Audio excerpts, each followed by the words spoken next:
Assalamualaikum warahmatullahi wabarakatuh. Halo, perkenalkan nama saya Neng Yuni Fitriani, NIM 8603079926 dari program studi VGSD semester 2. Di sini saya akan mempresentasikan pilar-pilar dan relevansinya di era digital. Soal nomor 1, makna pilar dalam konteks pendidikan sebagai dasar atau tiang penguat sistem pendidikan.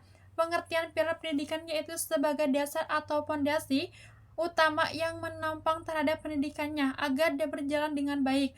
Mengapa pilar sebagai dasar pendidikan? Dikarenakan pilar itu dapat menjadi pedoman, menentukan tujuan, metode, dan arah pendidikan nasionalnya. Fungsi pilar pendidikan yaitu sebagai berikut: berfungsi membentuk karakternya, meningkatkan pengetahuannya, dan juga dapat mengembangkan terhadap keterampilan peserta didiknya. Pilar pendidikannya menurut Ki Hajar Dewantara. Jadi menurut Ki Hajar Dewantara yaitu pendidikannya menutup perkembangan anak agar dapat menjadi manusia yang merdeka, berkarakter, dan bertanggung jawab. Peran pilar di era digital. Pilar pendidikan dapat membantu peserta didik akan menggunakan teknologinya secara bijak, dapat memiliki nilai moralnya. Pilar pendidikan dan pembentukan karakter. Dikarenakan pendidikan itu tidak hanya berfokus pada akademik saja, tetapi terhadap sikapnya, etikanya, disiplin, dan tanggung jawabnya.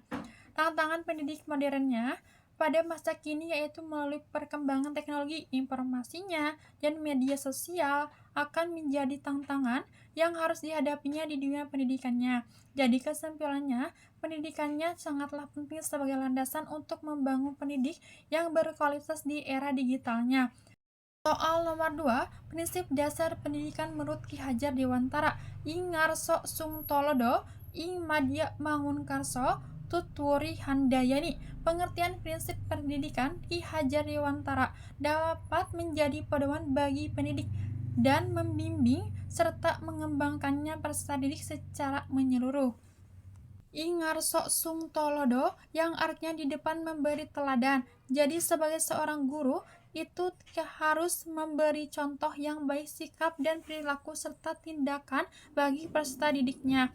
Ing madya mangun karso yang artinya di tengah membangun semangat. Jadi sebagai seorang guru kita berperan dalam mendampingi siswa menciptakan motivasinya dan membangkitkan terhadap kreativitas belajarnya.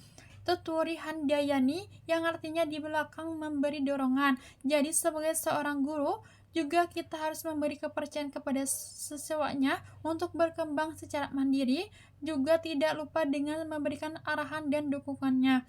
Peran guru dalam pendidikan. Jadi sebagai seorang guru itu tidak hanya mengajar saja tetapi juga dapat menjadi teladan motivator, fasilitator, dan pembimbing bagi peserta didiknya. Relevansi di era digital. Masih ingat prinsip Ki Hajar Dewantara nggak teman-teman?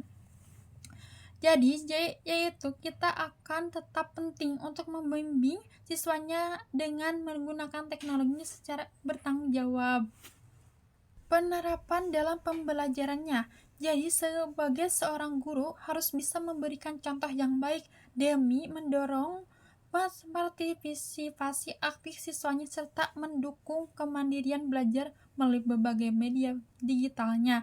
Kesimpulannya, bahwa prinsip ing ngarso sung tolodo, ing madya mangun karso, dan tuturi handayani yaitu akan tetap relevan sebagai dasar pendidikan dalam menghadapi tantangan di era digital. Nomor 3, analisis relevansi dan tantangan penerapan prinsip tersebut dalam era digital. Misalnya dalam pembelajaran daring, digital, karakter, peserta didik, dan peran guru. Relevansi prinsip Ki Hajar Dewantara di era digital bahwa ing ngarso sung tolodo, ing madya mangun karso, dan tuturi handayani tetap relevan sebagai pendoman serta pembimbing peserta didik menghadapi perkembangan teknologinya.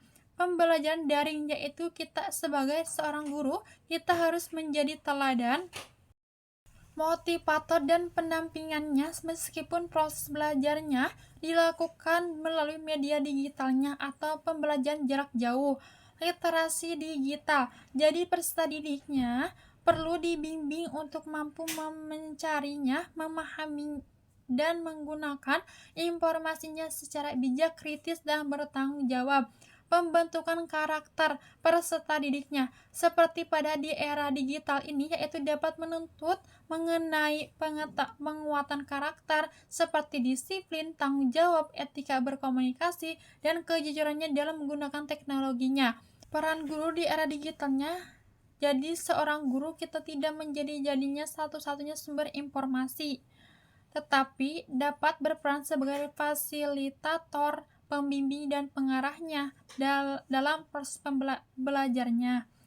Tantangan penerapan prinsip pendidikannya seperti penyalahgunaan teknologi di dalam media sosial, rendahnya literasi digitalnya peserta didik, menurunnya interaksi langsung antara guru dan siswanya, resiko plagiarisme, dan ketergantungan pada teknologinya. Upaya untuk mengatasi tantangannya seperti meningkatkan literasi digitalnya, menanamkan pendidikan karakternya, memanfaatkan teknologi secara positif dalam pembelajaran, dan memperkuat kolaborasinya antara sekolah, keluarga, dan masyarakat. Jadi kesimpulannya, prinsip pendidikan Ki Hajar Dewantara sangat relevan seperti di era digital saat ini, tetapi dalam penerapannya harus memerlukan kemampuan literasi digital, menguatkan karakternya, dan peran aktif guru sebagai pembimbing agar teknologinya dapat dimanfaatkan secara positifnya untuk pendidikannya. Soal nomor 4, refleksi singkat tentang bagaimana pilar tersebut dapat menjawab persoalan pendidikan nasional saat ini. Kondisi pendidikan nasional saat ini, pendidikan Indonesia menghadapi berbagai tantangan seperti kesenjangan akses pendidikan dan rendahnya literasi serta pengaruh teknologi digitalnya. Pentingnya pilar pendidikan menjadi landasan menjaga arah dan tujuan pendidikannya agar tidak berfokus pada akademik saja, tetapi juga berpendudukan karakternya.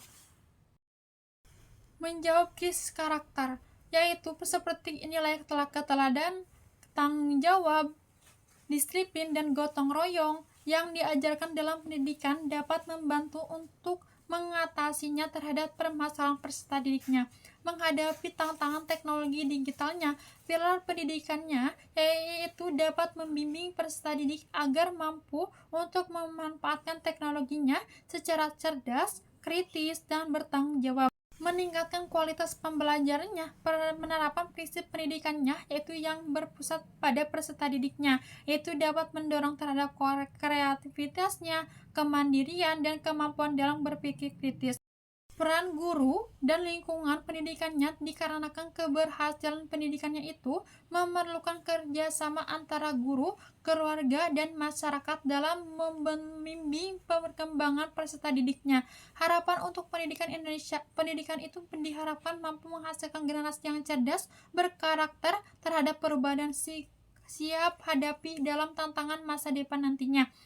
Jadi kesimpulannya, pilar-pilar pendidikan menurut Ki Hajar Dewantara masih sangat relevan untuk menjawab persoalan pendidikan nasionalnya, nilai keteladannya, motivasinya, dan pendampingan yang terkandung di dalamnya menjadi solusinya dalam membentuk generasi yang berilmu dan berkarakter serta mampu menghadapi energi digital ini dengan bijaksana.